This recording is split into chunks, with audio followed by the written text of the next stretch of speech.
exit পোলে দেখুৱাৰ আগতেই অসমৰ ৰাইজেই বিজেপি চৰকাৰ তৃতীয়বাৰৰ কাৰণে বিচাৰিছে আৰু তাৰ বাবে 9 এপ্ৰিল তাৰিখে গণতান্ত্ৰিক অধিকাৰ ভোটাধিকাৰ ইতিমধ্যে সাব্যস্ত কৰিছে আৰু আজিৰ যি এক্সিট পোল মই ভাবোঁ আমি একদম পাৰফেক্ট বুলি ক'ব খোজা নাই যদিও ইয়াক নেয়াৰ টু পাৰফেক্ট একেবাৰে ওচৰৰ পৰা বুলি যাব বুলি ক'ব খুজিছোঁ কিন্তু আমি ভাবোঁ যে আমি এইবাৰ ট্ৰিপল ডিজিট এই যিটো আমাৰ লক্ষ্য আছিলে ট্ৰিপল ডিজিট আমাৰ সংখ্যা আসনৰ যোগেদি আমি লাভ কৰিবৰ কাৰণে সক্ষম হ'ম বিজেপি এনডিএ বিৰোধীৰ যি বিৰোধীৰ কোনো নীতি নাই কোনো ইস্যু নাই নীতিবিহীন ইস্যুবিহীন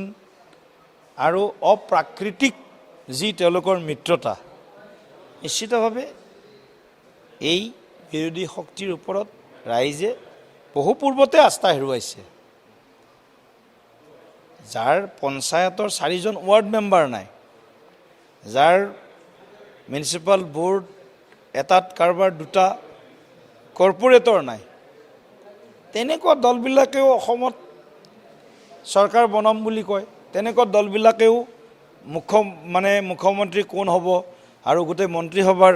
তেওঁলোকে তালিকাও প্ৰস্তুত কৰে এই ধৰণৰ মই ভাবোঁ যে এওঁলোকৰ যি ৰাজনৈতিক বিচক্ষণতা তাত বহুত এওঁলোকে ৰাজনৈতিক ক্ষেত্ৰখনত আৰু কাম কৰিব লগা আছে মই ভাবোঁ আৰু 20-25 বছৰ তেওঁলোকে কাম কৰিলে নিশ্চয় তেওঁলোকে হয়তো অসমৰ ৰাইজৰ মাজত থিতাপি ল'বলৈ সক্ষম হ'ব কিন্তু এই ধৰণৰ হোটেল ৰিজৰ্টৰ ৰাজনীতিয়ে বিৰোধীক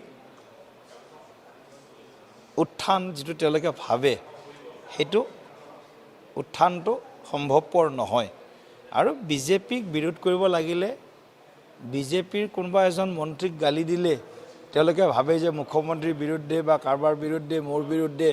কিবা এটা বিষয় উলিয়ালেই অসমৰ ৰাইজে তাক মানি ল'ব বা ভোটৰ ক্ষেত্ৰত ইয়াৰ আমি পৰিণাম দেখিবলৈ পাম এওঁলোকৰ এইবিলাক এটা ভ্ৰান্ত ধাৰণা গতিকে মই ভাবোঁ যে বিৰোধী ৰাজনৈতিক দলৰ সকলো মই ভাবোঁ তেওঁলোকে ৰাজনীতিৰ ক্ষেত্ৰখনত বাস্তৱিক ব্যৱহাৰিক ৰাজনীতি কৰাৰ এওঁলোকে শিক্ষা লোৱাৰ প্ৰয়োজন আছে আৰু প্ৰথমতে নিজৰ সংগঠনটো শক্তিশালী কৰক যাৰ বুথ কমিটি নাই যাৰ এখন টেবুলত বহা নিৰ্বাচনৰ দিনা এজন কাৰ্যকৰ্তা নাই যিটো দলৰ সিটো দলে অসমত চৰকাৰ গঠন কৰিম বুলি কৈ দিয়ে যে 4 তাৰিখে ইণ্ডিয়ান নেশ্যনেল কংগ্ৰেছ